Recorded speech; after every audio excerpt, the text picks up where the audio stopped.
여러분 안녕하십니까? CJB 시사공방입니다. 차기 대선을 1년 앞두고 치러진 4.7 재보궐선거가 야당인 국민의힘 압승으로 모두 끝났습니다.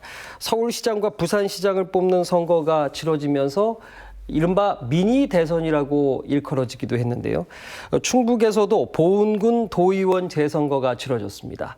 오늘 시사공방 이 시간에는 4.7 재보궐선거의 결과와 그리고 향후 내년 대선과 지방선거를 앞둔 정치 지형이 어떤 변화를 가져올 것인가 두 분의 전문가 모시고 말씀 나눠보도록 하겠습니다. 오늘 나오신 분 제가 소개해드리겠습니다.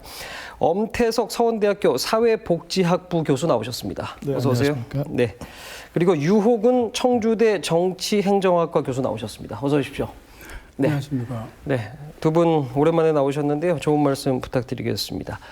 먼저 두 분 어제 선거 결과 보셨는데요. 예측은 하셨는지요? 어떻게 평가를 하시겠습니까? 예, 먼저 엄태석 교수 부탁드리겠습니다. 사실 최근에 여론조사들이 국민들 유권자들을 깜짝깜짝 놀라게 하는 경우가 많아서 이번에도 15% 이상 벌어지고 서울 같은 경우에 여론조사가요. 그리고 부산시장 같은 경우는 거의 더블 스코어로 벌어진다는 얘기를 듣고 그래도 총선과 지방선거에서 압승을 했던 민주당이 저 정도 차이가 날까 한번 생각을 했었는데 계속 그 여론조사 추이가 유지가 됐고 또 이번엔 아주 놀랍게도 거의 여론조사가 맞았습니다. 그런 부분에서 굉장히 좀 놀란 부분도 있지만 또 하나는 이번에도 또 국민의힘 압승이라는 용어를 쓰게 됐습니다. 근데 우리 국장님하고 방송할 때마다 지난번 지방선거도 압승, 또 그 앞에 총선도 압승, 그 전에 대선도 압승. 사실 민주주의 발전에 있어서 하나의 축으로 확확 휘어진다는 것은 국가가 그렇게 안정적이지 않다라는 반증이거든요. 그런 측면에서 예상을 했던 결과지만 그렇게 바람직해 보이지는 않는다. 딴 뜻이 아니라 제3의 당도 없습니다. 그 두 당이 정면 충돌하고 있는 그런 상황인데 그 축이 양쪽으로 심하게 왔다 갔다 하고 있다는 생각이 들고 또 하나는 정치뿐만 아니라 삶 속에서 국가를 바라보는 사람들에게 여당이 이번에 선거를 임할 때 호재가 거의 없었지 않았냐는 생각을 하게 됩니다. 제가 지난번 지방선거, 지난번 총선에서 대통령이 선거를 관통하고 있다. 대통령의 인기, 대통령에 대한 지지가 선거를 갈랐다라고 말씀을 드렸는데 그렇게 인기가 있던 문재인 대통령이 지지율이 40%대로 떨어지게 되고 아래로 떨어지게 되고 또 유권자의 거의 25%가 있는 서울, 부산이 여당의 시장 성추행으로 또 선거를 치르게 됐고 그리고 대통령께서 처음부터 계속 펼쳤던 정책들이 소득주도 성장부터 시작해서 그 뒤에 조국 사태로 이어지고 몇몇 측근들이 부동산 문제가 발생되고 거기다가 LH 구성원들의 또 부동산 투기 이런 등등으로 인해서 가뜩이나 그 좋은 호재가 없는 상황에서 악재가 겹쳤고 거기에 반해서 박영선 서울시장 얘기를 한번 먼저 해본다 그러면 박영선 후보 같은 경우는 처음부터 예상됐던 후보고 단일화 과정도 그렇게 드라마틱하지 않았죠. 일방적인 게임이었는데 그런데 열세라고 보였던 국민의힘의 오세훈 후보가 나경원 후보를 열세였는데 제쳤고 또 박빙 내지는 우세로 점쳐졌던 안철수 후보를 제끼고 상승 국면을 타고 있는 상황에서 치러진 그런 선거였기 때문에 이번 선거의 결과는 그렇게 놀랄 만한 예측 밖의 결과는 아니다라고 저는 생각을 하고 있습니다. 예, 알겠습니다. 아까 조금 전에 말씀하셨지만은 이제 처음부터 여론조사의 추이가 그냥 그대로 이어졌다. 저희가 선거 임박해서는 샤이 보수든 샤이 진보든 숨어있는 표가 있지 않을까 했는데 막상 뚜껑을 열어보니까 오히려 더 벌어졌거든요. 그런 부분들이 여러 가지 패인의 원인까지 좀 분석을 해주셨습니다. 유호근 교수는 어떻게 보셨는지? 글쎄요, 샤이 진보, 샤이 보수 이런 말이 나오는 것은 지난 트럼프 대통령이 당선됐던 이제 미국 선거에서 트럼프가 이게 진다는 대다수의 예측을 뒤엎고 이제 승리를 거뒀는데 그 이유가 샤이 보수가 있어서 그거는 이제 여론조사에 반영이 안 되었기 때문에 이제 그 트럼프의 승리를 결국 샤이 보수가 이제 그런 부분을 메꿔서 이제 승리로 이끌었다. 뭐 이런 데서 이제 그 샤이 보수라는 말이 나왔죠. 그러니까 이번에 샤이 진보라는 얘기를 한 것은 결국은 정부 여당이 지금 선거 전에 그 여론조사나 이런 전반적인 상황의 평가가 상당히 그 안 좋았다는 것을 사실은 반증하는 거라고 볼 수가 있습니다. 예. 그래서 결국은 뭐 엄 교수님 말씀하셨듯이 그 흐름으로 이제 그 결과는 나왔는데 우리가 이제 그 결과에 대한 것을 조금 그 생각을 해볼 필요가 있습니다.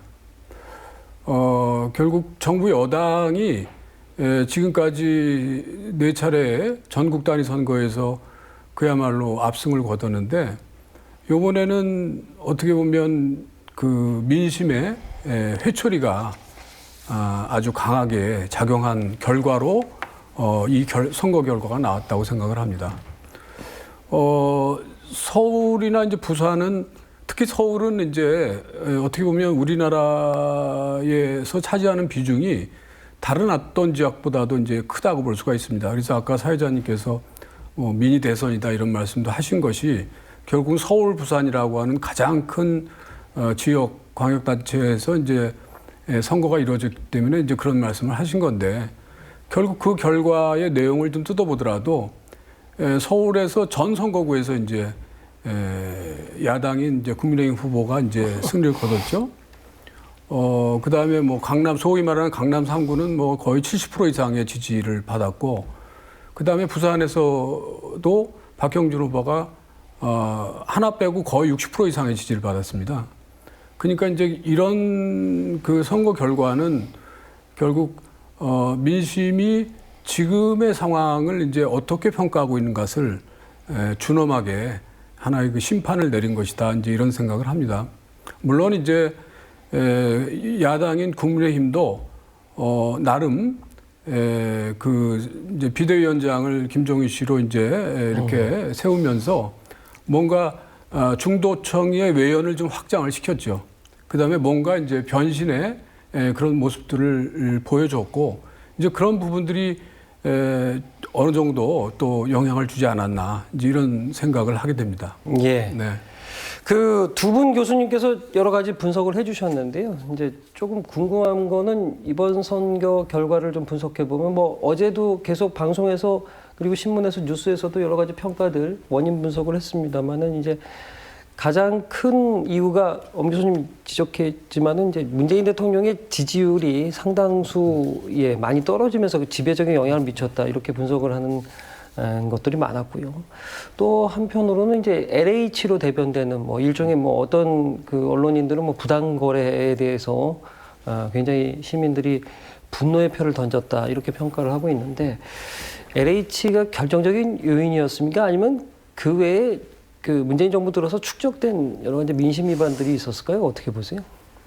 그 제가 사회생활을 하면서 정치 현상이나 사회적인 문제들을 지켜보면 일회성의 문제를 가지고 비화가 되는 경우는 거의 없었습니다. 뭐 이런 이런 예를 듣는 게 특히 정치 현상에서요. 그렇습니다. 왜냐하면 뭐 사회생활하다 보면 왜 술 때문에 사고 치는 분들 예. 또는 뭐 성추행 이런 거로 문제 만드는 분들이 보통 특정인을 장기간 또는 여러 사람을 단기간 뭐 이런 식으로 해서 누적되어 있는 것이 터진 건데 거꾸로 지금 지나간 4년을 한번 돌이켜 봤을 때 어느 정도 누적되어 있는 것들이 지금 제가 대충만 열고 해도 뭐 7, 8가지 정도를 제가 열고 하지 않았겠습니까? 그러니까 그런 것들이 LH 사태로 촉발이 된 것이지 이것이 결정적이라고 얘기할 수는 없다. 왜냐하면 지금도 사람들이 고민하는 게 그런 거 아니겠습니까? 답답해하는 게. 뭐 20대 같은 경우는 취업이 안 되지 않습니까? 취업이 안 되니까 결혼할 수도 없고 결혼한다 그래도 애를 기를 수가 없고 애를 낳아도 집을 살 수가 없고 이런 구조가 점점 공고해지니까 그 사람들이 코로나 전국에서 쌓인 울분과 분노까지 겹치니까 당연히 이런 결과가 낳는 건데 또 하나의 악재를 제가 빠뜨렸네요. 코로나가 선거 전후에 계속 창궐 하지 않습니까? 거기다가 백신 접종은 느림보라서 아직도 뭐 몇 프로 접종을 못했습니다. 그러니까 하나도 여당에게 우호적인 표를 던지기 어려운 상황에서 거기다가 또 선거 과정에서 계속 네거티브로 일관됐단 말입니다. 제가 지금도 기억나는 게 이제 네거티브 선거를 치러서는 당선이 안 되는구나라고 느꼈던 게 이명박 대통령 후보와 정동영 대통령 후보가 이제 붙었을 때 그때 유명한 BBK 다스 유명하지 않습니까? 그때 민주당 그쪽 계열에서는 이거 한 방이면 이긴다고 생각했습니다. 이거 뭐 국민들께서 이런 부도덕한 사람을 뽑겠냐. 그때 거의 뭐 더블 스코어로 이겼지 않습니까? 예, 사상 최대 표차였죠. 예, 그리고 또 이재명 지사 성추문 그때 뭐 여배우와의 문제. 야, 어떻게 이런 사람이 당선됐습니다. 그런데 계속 네거티브로 일관하는데 제가 이렇게 그 선거 방송을 보고 토론을 보면서 자꾸 남욕하니까 듣기 싫더라고요. 계속 그 얘기만 하니까. 그래서 그런 거에다가 주위의 참모들까지도 뭐 SNS상에서 발언이나 사진 잘못 찍어서 또 이번에 그럼 거꾸로 그러면 국민의힘이 반사 이익으로 이렇게 이겼냐? 대부분 뭐 그렇죠. 그런데 김종인 비대위원장이 무슨 기능을 했느냐? 정치인도 굉장히 개성도 강하지 않습니까? 그 통제한 거예요. 제발 좀 가만히 좀 있어달라. 말 조심 좀 해달라. 그리고 한 가지 더. 공당에서 어떻게 후보를 밖에서 데리고 들어오느냐. 우리 안에서 경선하고 정 필요하다면 밖에 있는 사람하고 단일화하는 건 가능하지만 하는 그냥 원칙. 우리가 사는데 우리가 지켜야 될 아주 원칙적인 얘기만 했는데 그분이 굉장한 역할을 하게 된 겁니다. 그런 부분에서 이번 선거가 끝나고 향후 양당의 행보도 이런 관점에서 볼 필요가 있다. 기존에 했던 행태를 계속 반복한다면 뭐 문제가 있겠습니까? 알겠습니다. 뭐 LH로 촉발된 면이 있지만은 한 가지 사안 가지고 절대 무너지지 않았을 것이다. 여러 가지 일들이 복합적이고 지난 4년 동안 사실 민주당 입장에서는 코로나 방역 전국에서 초창기 K 방역 외에는 사실 이렇다 할 성과가 없었거든요. 그래서 이런 것들이 복합적으로. 제가 한 가지 더 붙인다면 그 이번에 선거를 치르는 과정에서 문재인 대통령이 당선되는 그 과정에서 인기를 받았던 그 이유 중에 하나가 이런 거였었죠. 우리 후보, 우리가 선출한 우리 당의 그 공직자가 문제가 생겨서 선거를 치르게 된다면 우리는 후보를 내지 않겠다. 굉장히 멋있는 어떻게 보면 정치가 발전한 그러한 정책을 당에다가 반영을 했습니다. 저는 그때 그 당원 당규 규약을 바꿔서 후보를 내겠다고 얘기할 때 1년 2개월짜리 시장을 하기 위해서 저렇게 할 필요가 있었을까? 그리고 원래 그 대통령 임기 후반기에 치르는 선거를 여당의 무덤이라고 하지 않습니까? 여당의 무덤인데 1년 남겨놓은 대통령 밑에서 굳이 이 선거를 치러서 만약에 지게 된다면 그걸 어떻게 감당할까? 근데 그때 제 생각에 이낙연 의원 또 이번 선대위원장이 조금 차기 대선을 본인이 염두에 두고 좀 도를 벗어나지 않았나. 그런 안타까움을 느꼈습니다. 예. 근데 뭐 저도 그 부분에서 동의를 하지만은 아무래도 그게 이제 서울시장, 부산시장이다 보니까 사실 당원 당규를 고쳐가면서까지 후보를 내지 않았나, 뭐 당에 깊은 고민이 있지 않았나 이런 생각인데. 결과론이긴 하지만요. 물론 이제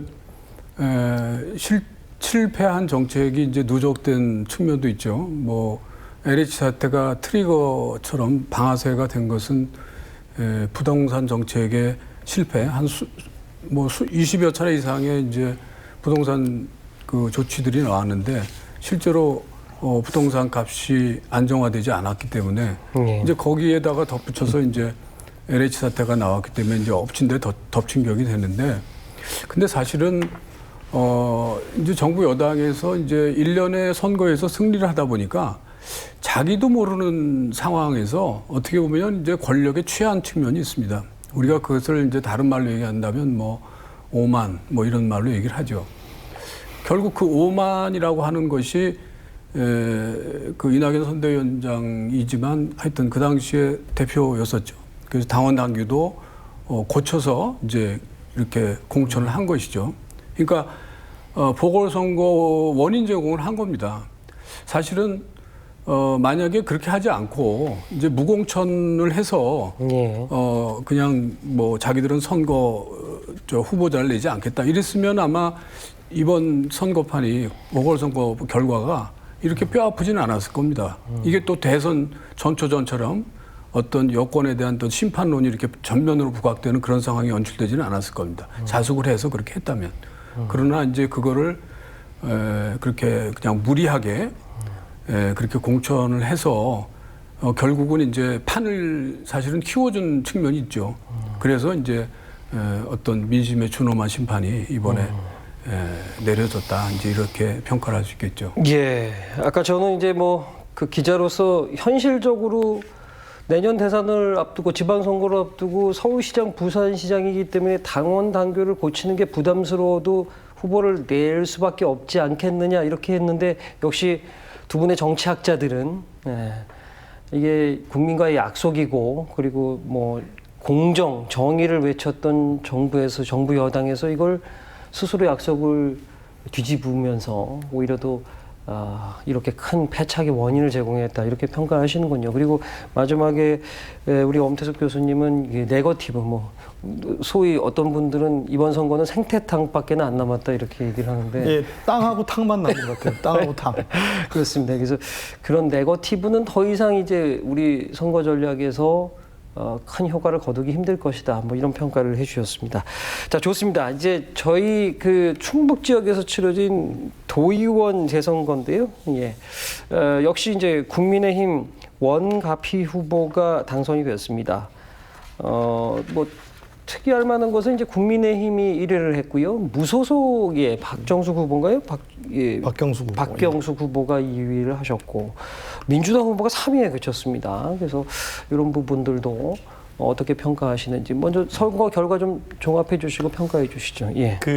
제가 자주 드리는 말씀입니다만은 충북이 전국 선거에 바로미터 역할을 했었는데 이제는 인천에 이제 막 뺏겼습니다. 인천에. 왜냐하면 우리가 점점 고령화된 지역들이 많아지면서 보수 성향이 좀 더 많이 추가가 돼서 그런 말씀을 드렸는데 지금 이번에 국민의힘이 41%, 그다음에 무소속이 36%, 그 민주당이 22%인데 사실 무소속 박경수 후보가 원래 정치의 뿌리는 국민의힘에 두고 탈당을 하는 분이거든요. 그러니까 국민의힘이 상당 부분 다른 지역에 비해서 많이 반영이 되었는데 특징이 좀 있습니다. 이게 소규모 공동체, 기초 단위의 선거는 정당의 영향도 있지만 인물의 영향이 큽니다. 다 안다는 거죠. 태어난 곳, 초, 중, 고, 뭐 농협 이렇게 일을 하다 보면 대부분 알기 때문에 대면 사회가 갖는 특징들이 있다. 그럼에도 불구하고 민주당이 22%밖에 안 나온 것은 정말 뭐 전국적인 표심에서 솔직히 부산 같은 경우도 뭐 거의 더블 스코어 아니겠습니까? 그런 표심도 반영됐지만 농촌 지역의 고령화가 더 보수성을 좀 대변했다라는 측면이 있는데 그럼에도 불구하고 우리 충북 지역의 표심이 굉장히 예민하다는 것은 이런 겁니다. 총선, 지방선거 이런 걸 치르다 보면은 영호남은 변화가 있어도 크게 없는 것 같아요. 특히 영남은 좀 변화가 있는데 이번에도 21곳에서 선거가 치러졌습니다. 그래서 왜 우리가 미니 대선 그러지만 이제 예비 대선 또는 몸풀기 대선 이런 셈이 된 게 거의 모든 지역에서 선거를 치러졌고 유권자의 뭐 2분의 1이 아직 4분의 1이 넘는 서울, 부산이 치러졌기 때문에 그 얘기를 했는데 21곳 가운데 12곳이 민주당 후보 때문에 생긴 민주당 공직자 때문에 생긴 이제 보궐선거인데 재보궐선거인데 호남 지역 4곳을 제외하고 민주당이 한 석도 못 건졌습니다. 그러니까 17석 가운데 15석 정도로 국민의힘이 가져가고 그 다음에 2석이 무소속입니다. 그러한 측면에서 우리가 한번 이 현재 우리 정치 제가 앞부분에서 압승으로 가는 것이 좀 바람직하지 않다고 말씀드린 게 뭐냐면 지난번 지방선거에서 1년 전 아닙니까? 1년 전. 총선인가요? 네, 지방선거, 총선에서. 네, 총선입니다. 서울, 부산 민주당이 석권을 했고 3년 전 지방선거에서는 서울의 구청장 25개 가운데 24개를 가져왔습니다. 근데 그 25군데가 싹 다 국민의힘을 넘어갔다는 얘기는 이번에 넘어가죠. 그 정도로 지금 정치가 부침이 심하다는 건데 그 가운데서 무슨 생각을 하냐면 제3의 정당이 없어요. 어느 정도는 균형을 잡아주고 어느 한쪽으로 쏠리지 않게 균형을 잡아주는 당이 있어야 되는데 안철수 대표의 국민의당 전혀 뭐 안 보이지 않습니까? 그런 부분에서 우리 충북 지역의 선거의 특징을 꼽는다면 정치에 굉장히 민감하다. 그래서 이번 선거 결과를 가지고 이제는 국민의힘이 충북을 이제 거의 다 뭐 이렇게 말할 수 없다라고 말씀드리겠습니다. 근데 한 가지 이제 그 엄 교수님 말씀에 이제 압승이라는 그 말씀을 하셨는데, 물론 이제 저도 그렇게 생각을 합니다. 충분히 이번 선거 결과는 이제 압승이라고 얘기할 수 있죠. 그런데 우리가 이제 한 가지 생각해야 될 문제가 뭐가 있냐면, 지금 제3의 정당 말씀을 하셨는데, 우리나라에서 제3의 정당, 제3정당이 안 나오는 이유는 물론 이제 어떤 그 편가르치기식의 정치, 진영 정치, 뭐 네 편 내 편 가르는 정치, 약간 그런 조금 좋지 않은 이제 그런 그 뭐 문화라고 얘기하긴 뭐하지만 하여튼 그런 것들이 내재돼 있다는 측면이 한 가지가 있지만, 또 하나는 이제 선거 법입니다. 선거법. 물론 이제 요번에는 이제 투표율 지지율을 보면 이제 압승인데, 과거 선거를 보면은 사실은 결과에서는 뭐 그 정부 여당이 뭐 180여석에 달하는 이제 당선자를 냈지만, 사실은 투표 비율로 보면 그 정도 차이는 아니거든요. 그런데 격차는 엄청나게 많이 나 있습니다.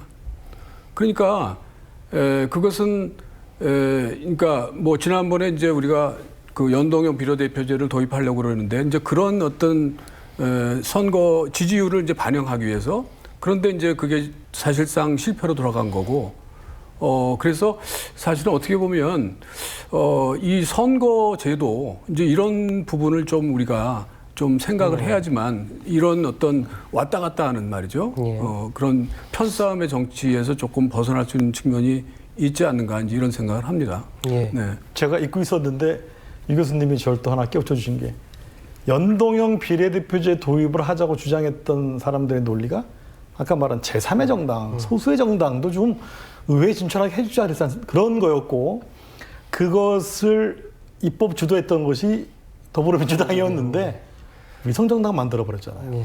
그렇죠.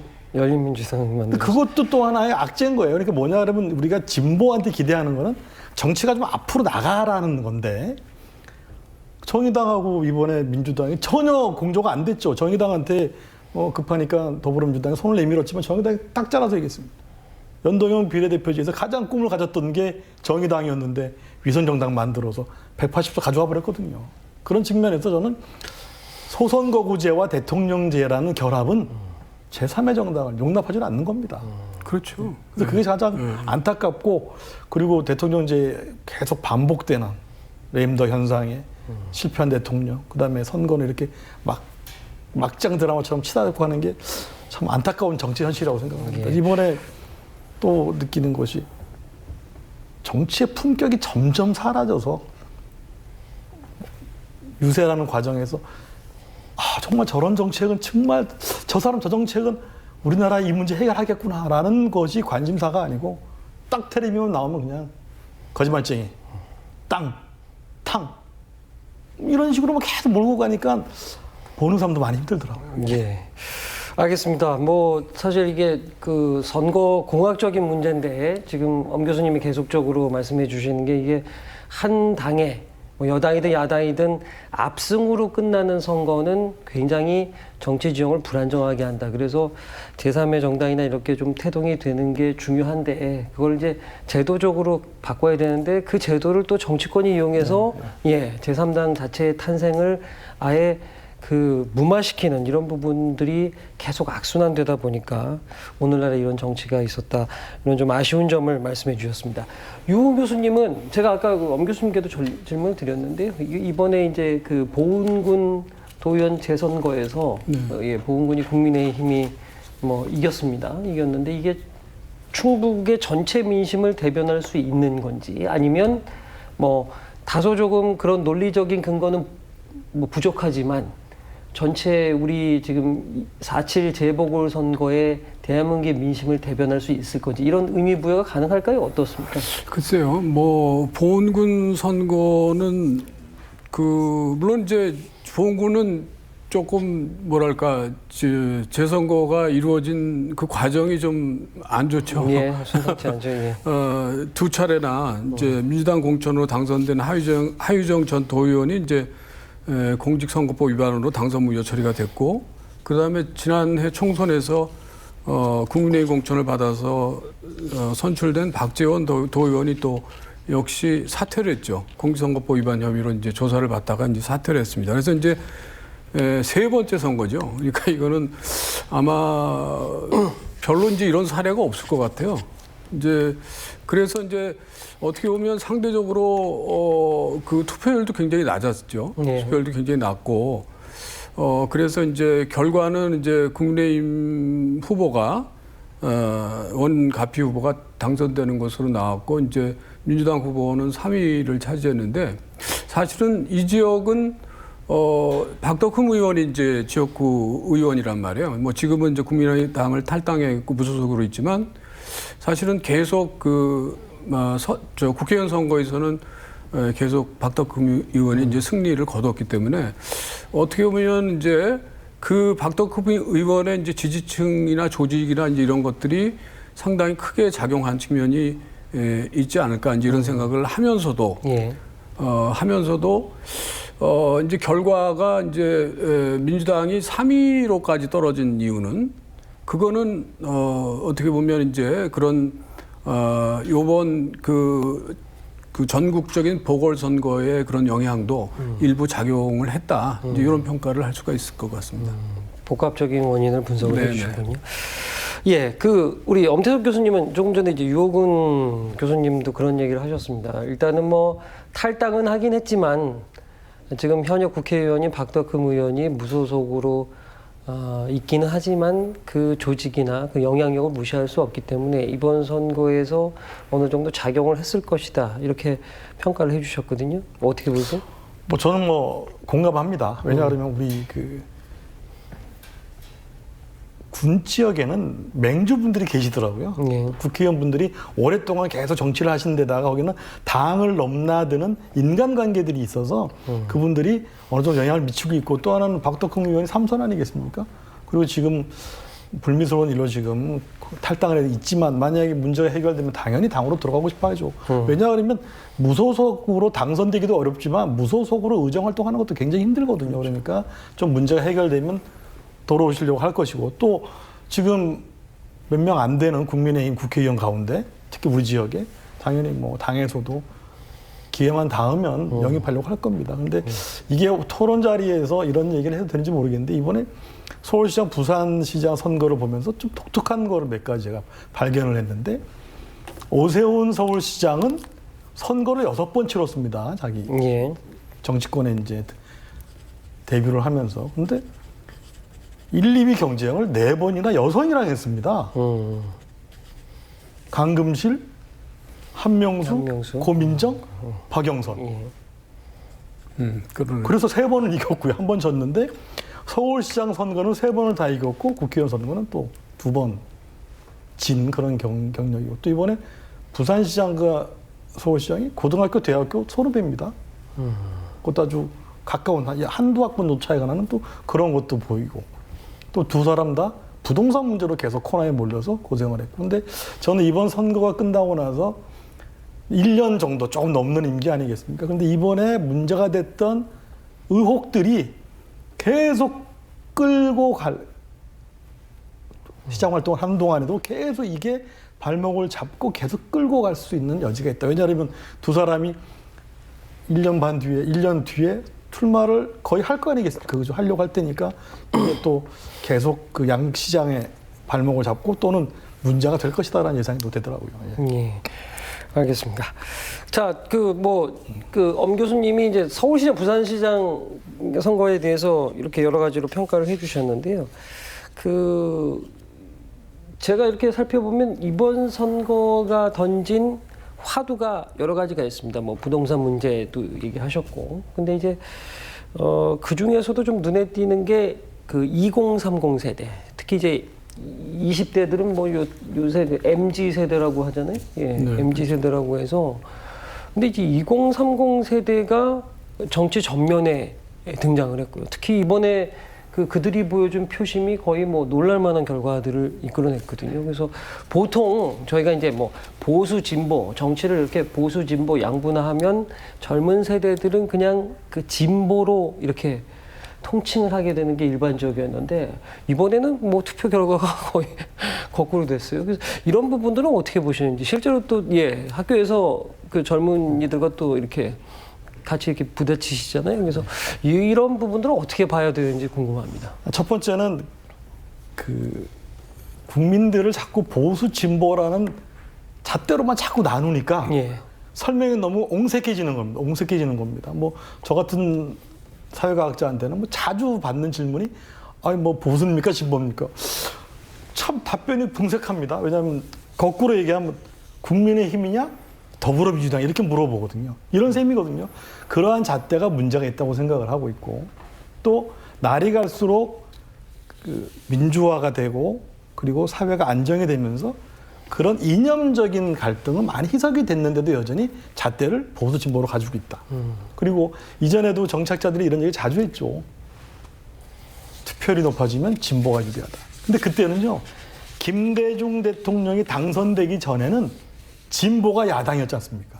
그 당시에. 그러니까 그런 표현을 썼는데 저는 이렇게 그때도 반대를 했던 게 투표율이 높아지면 야당이 유리하다는 거는 맞아도 진보가 유리하다는 말은 잘 안 맞는다. 만약에 진보가 여당이 되면 야당이 보수한테 투표율이 올라가서 혜택을 주는 경우도 있기 때문에 이제 그런 말씀을 드리고. 그래서 저는 사람들의 투표 행태는 얼마나 만족감을 갖고 있느냐. 그 만족감이 크면 여당을 찍을 거고요. 본인들이 가지고 있는 가치관에 비춰서 불만족도가 훨씬 높으면 야당을 찍을 텐데 그런 측면에서 저는 사람들을 정치적으로 분석을 할 때 이런 표현을 쓰는 게 더 맞다고 봅니다. A 정당 지지자냐, A 정당의 선호자냐, 또는 정당에 관해서 유보하고 있는 사람이다. 이런 표현은 맞아도 너 보수냐 진보냐 이런 표현은 좀 맞지 않는다고 생각을 합니다. 그런데 한 가지는 좀 저도 이번에 확실하게 느낀 게 40대의 민주당에 대한 지지는 굉장히 좀 이례적으로 모든 세대, 모든 지역이 대부분 다 이렇게 국민의힘에게 표를 줬는데 40대는 상당히 잘 버티고 민주당을 지지하는 거는 좀 우리가 또 관찰을 더 해봐야 될 민주화와 산업화를 다 겪은 세대들의 특징이 아닌가라는 생각을 하게 됩니다. 네. 네네. 아니, 먼저 해주시고 그 이제 보수 진보에 대한 거는 사실은 이게 굉장히 우리나라에 좀 특화된 얘기이지 않나 이런 생각을 합니다.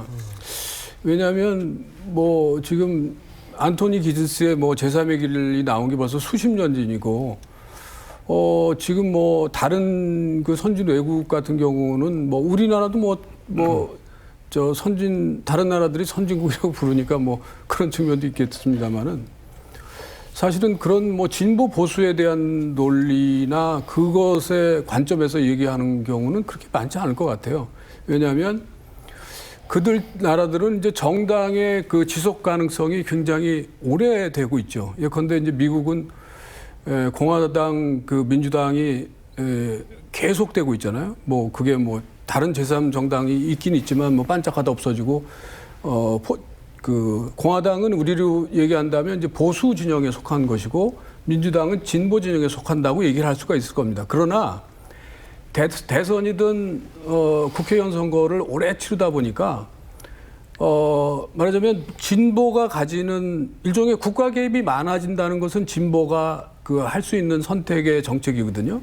그런데 그런 정책들이 서로 그러니까 말하자면 국민이 원하는 것이라면 보수인 공화당에서 좀 진보적인 정책을 취할 수도 있는 것이고 반대로 이제 민주당에서 공화당식의 보수적인 정책을 취할 수도 있는 것이죠. 국민의 선호에 따라서 국민의 바람에 따라서 그들의 정책이 왔다 갔다 하는 것이죠. 근데 그게 왔다 갔다 하는 것이 아니라 그거는 그 바다와 같은 민심에 맞게끔 정치를 하는 것이 공직자의 원래 그 일이잖아요.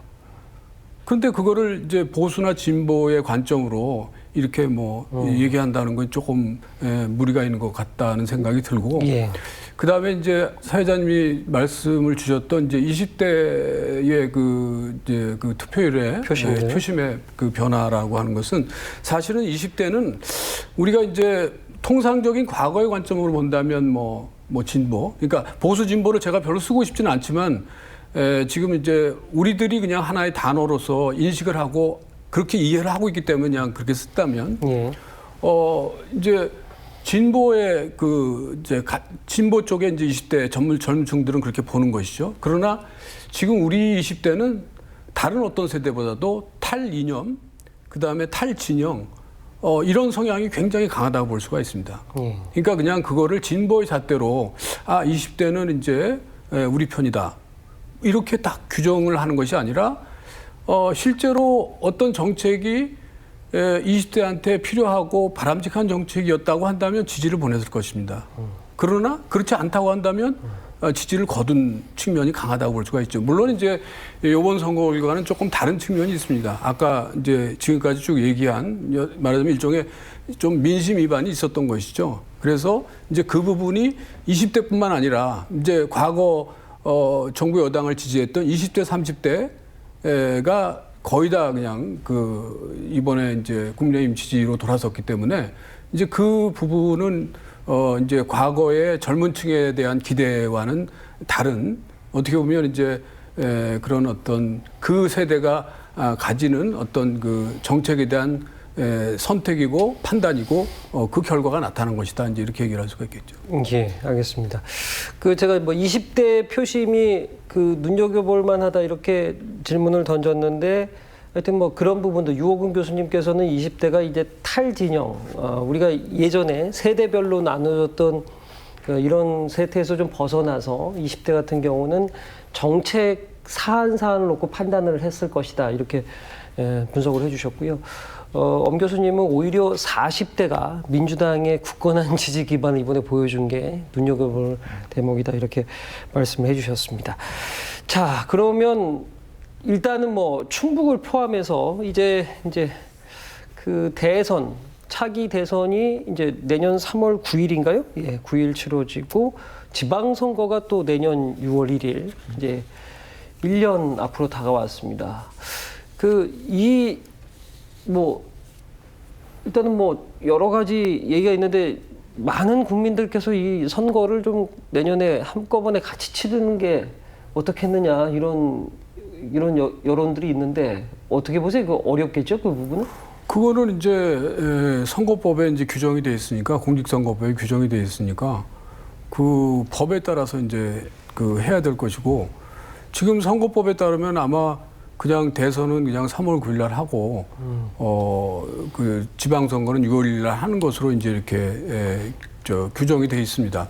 물론 작년인가 이제 그 정부 여당에서 이제 그런 얘기가 좀 나왔던 것 같아요. 선거 한번 하면 이게 그 예산이 많이 소요가 되잖아요. 네.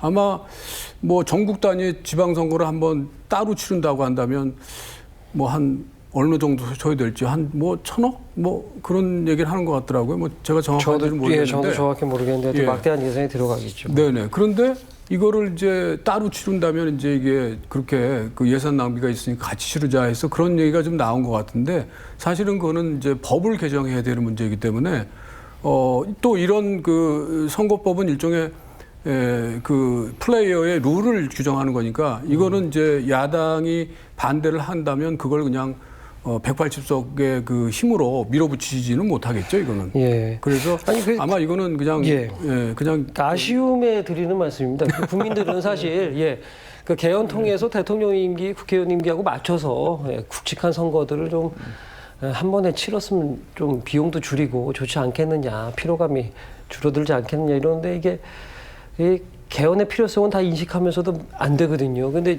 이 부분은 이제 법률 개정이 또 있어야 되기 때문에 어렵겠죠, 엄 교수님? 국회의원들이 여야가 합의가 되는 거는요. 대부분 국회의원들 그 수당 올리거나 세비 올리는 거, 그 다음에 그 숫자 안 줄이는 거, 이런 거 외에서 합의가 안 되는 게 왜냐하면 유불리가 있거든요. 유불리가. 예를 들면 지금 A당이 이렇게 하자 그러면 저쪽이 유리한가 본데? 라고 생각을 하게 되고 꼭 개헌도 그렇지 않습니까? 제가 맨날 하는 얘기가 대통령제가 이렇게 문제가 많은데 의원내각제를 하자고 DJP 연합은 아예 의원대학제를 하겠다고 연합을 해서 대통령이 됐어요. 예. 대통령이 되더니 깨지잖아요. 그게 뭐냐면 유불리를 따지고 유불리를. 그래서 쉽지 않을 겁니다. 근데 제가 듣기에 이번 선거 치르는데 한 900억 이상이 들었으니까 21군데 치르는데 그러니까 1,000억 이상 뭐 1,000억 정도가 아니죠. 그러니까 조 단위로 들어갈 겁니다. 뭐 잘하면. 알겠습니다. 자, 하여튼 뭐 그래서 내년 지방선거 그리고 내년 그 대선이 이제 얼마 남지 않아서 발빠르게 뭐 선거 전부터 그런 얘기가 나왔습니다. 뭐 민주당은 다시 전열을 가다듬을 거고 그리고 국민의힘 같은 경우는 이제 뭐 패했을 경우에는 아예 국민의힘 자체가 뭐 공중분해되고 뭐 이런 얘기가 있었는데 지금 이제 승리를 했기 때문에 자, 또 국민의당 뭐 야권의 그 잠룡들이 이제 어떻게 합종 연행을 하느냐 이런 부분들이 관심사인데요. 어떻게 보세요? 간략하게 좀 내년 그 대선 이런 부분들의 구도를 조금 말씀해 주시고 그러니까 우리 지역하고 연계해서 말씀 좀 듣도록 하겠습니다.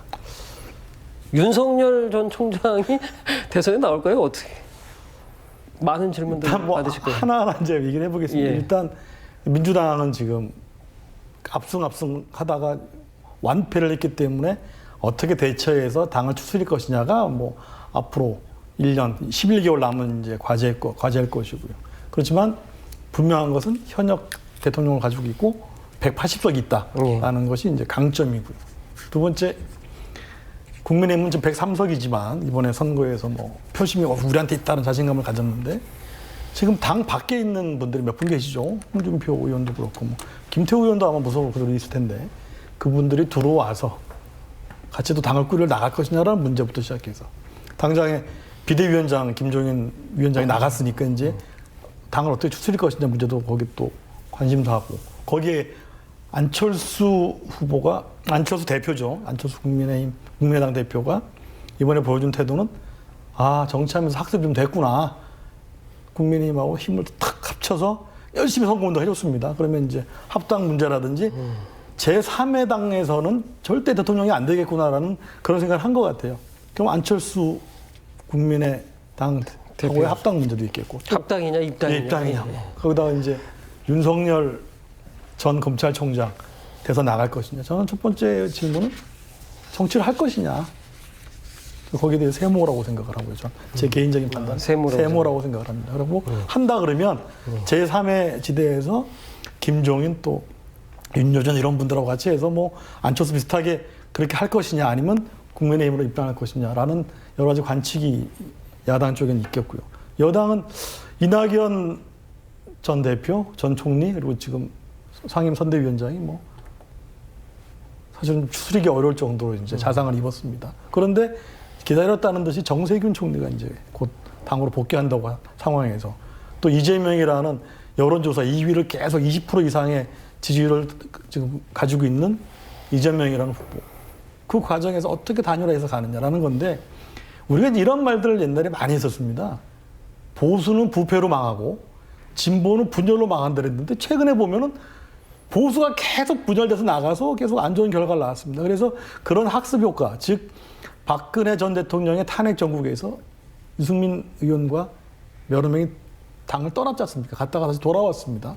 그런 경험을 살릴 때 과연 각 당이 얼마나 자기 당 중심으로 몸을 단단하게 만들어서 경선을 잘 치러서 바람을 일으킬 것이냐.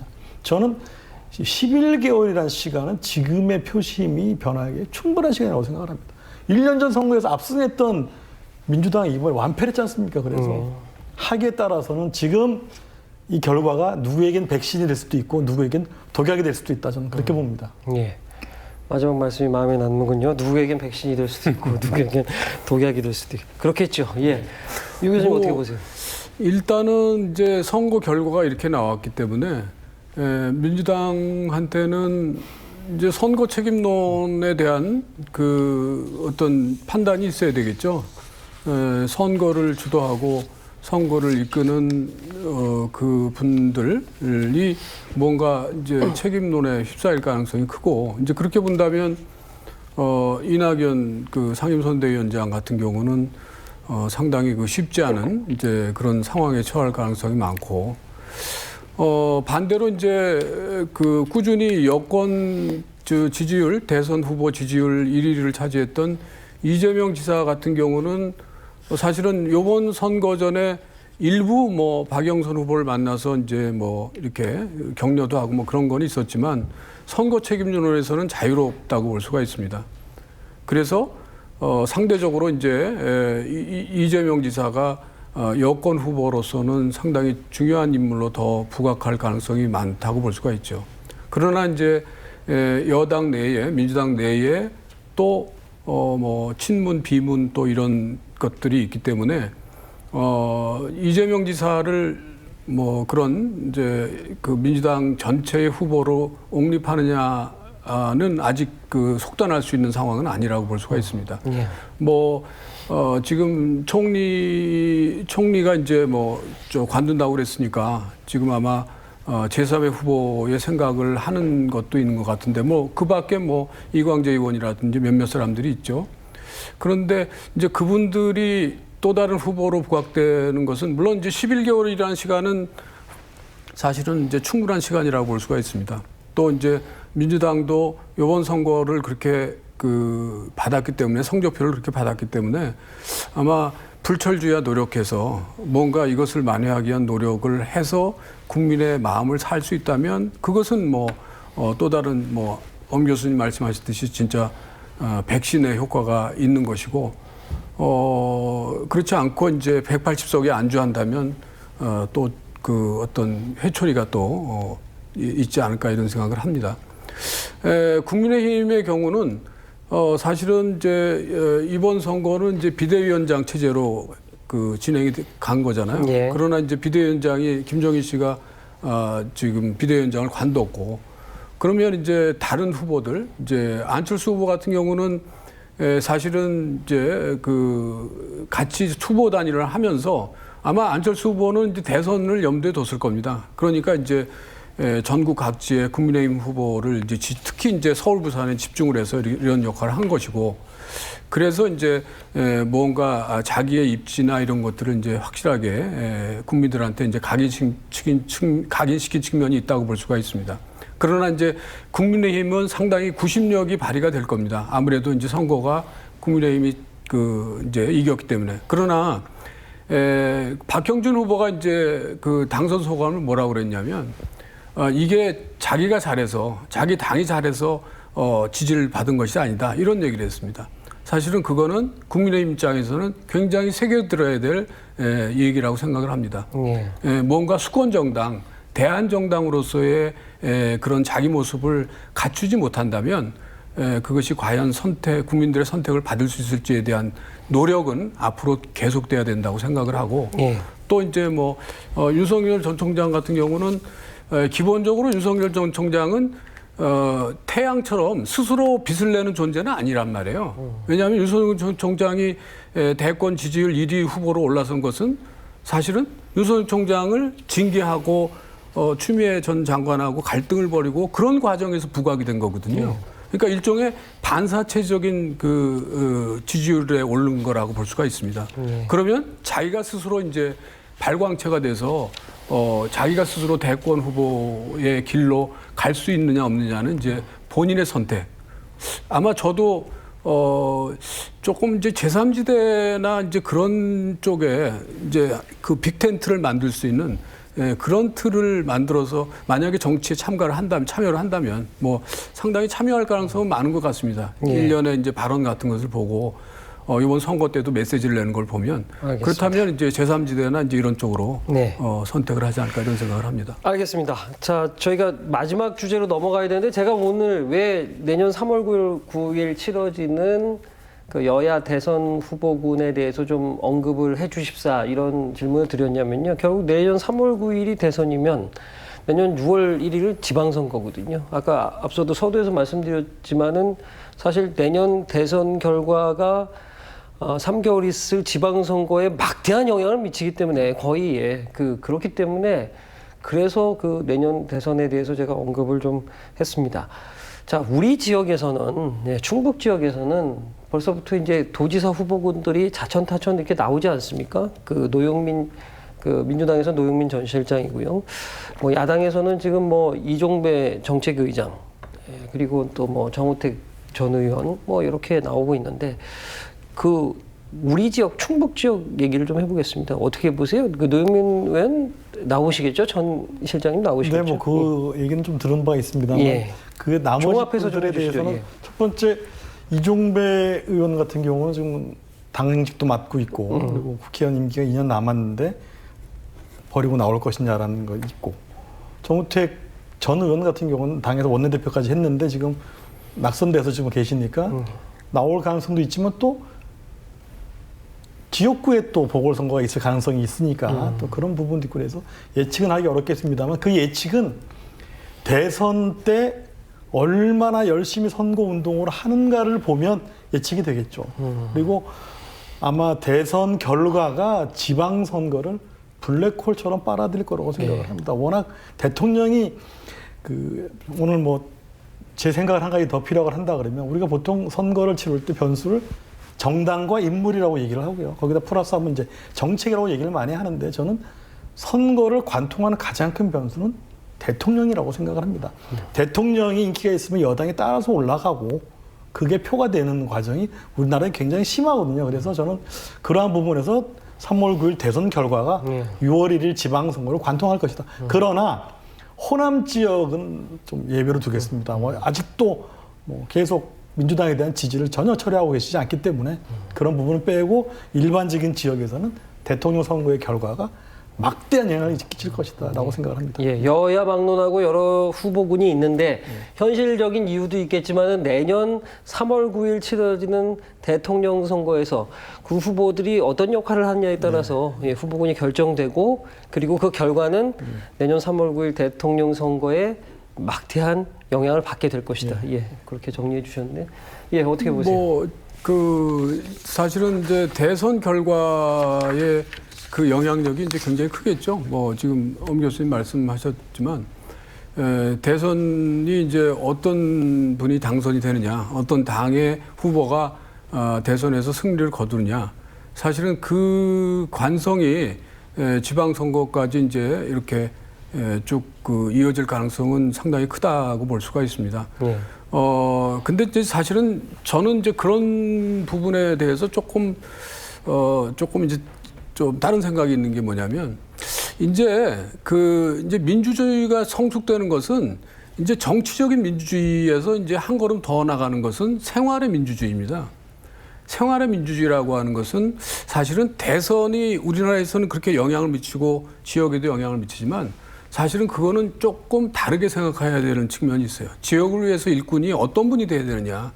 말하자면 우리 지역에서 물론 이제 중앙 영향이 크기 때문에 중앙 주권적인 그런 영향이 크기 때문에 이제 연계가 안 될 수도 있겠지만 사실은 이 대선과 지방선거는 어떻게 보면 뭐 밀접한 영향을 받는 것이 우리의 현실이지만 사실은 지역의 일꾼을 뽑는다고 한다면 그것에서 조금 분리해서 생각하는 것이 어떤가 하는 그런 생각을 해볼 수가 있고 그다음에 이제 뭐 노영민 대통령 비서실장 전 비서실장 같은 경우는 아마 이제 좀 기지개를 펴고 이제 적극적으로 이제 그 발언도 하고 뭐 언론에 인터뷰도 많이 하더라고요. 그래서 이제 아마 차기 선거에서는 아마 나올 가능성이 크지 않을까 이런 생각을 하고 야당의 경우는 이제 정우택 의원 같은 경우는 아마 상당부가 뭐 재선거가 될 가능성이 좀 크잖아요. 지금 두 분이 다 영어의 몸이 됐기 때문에 두 분 같이 붙으신 분들이 그래서 이제 정우택 의원은 이제 그 상당부 쪽을 생각을 하고 만약에 그렇지 않다면 이제 한번 지방선거에도 재도전해볼 그런 것이 있지 않을까. 뭐 이정배 의원도 마찬가지라고 볼 수 있습니다. 네. 알겠습니다. 자, 오늘 시사공방 4월 7일 있었던 서울 부산시장 선거 그리고 충북에서는 도의원 재선거 관련해서 그 결과와 그리고 향후 내년 있을 대선 그리고 지방선거의 그 영향 그리고 그 정계 개편 가능성까지 두 분의 전문가 모시고 말씀 들어봤습니다. 여기까지입니다. 다음 시간에 다시 뵙겠습니다. 안녕히 계십시오.